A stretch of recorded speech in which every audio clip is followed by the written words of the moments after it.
6/21, 2017 at 9:29 p.m. The Smith County Sheriff's Office looking for Kimberly Jane Long, white female, 4 years old, 3 feet tall, 38 pounds, with hazel eyes and long blonde hair, wearing a black tank top and denim shorts. The child is believed to be in extreme danger and was last seen at View Drive in Smith County, Virginia. The child is likely abducted by Joel Dee Long, white male, 26 years old, 6'1", 180 pounds, with hazel eyes and short brown hair, wearing an orange T-shirt and denim jeans. They may be traveling in a 1998 maroon Toyota Tacoma, Virginia license VWA 4004.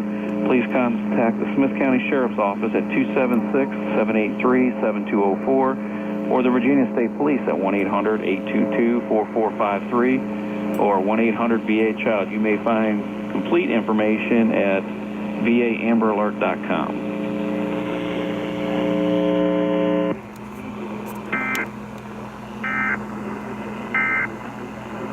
The sciatic nerves, which are the longest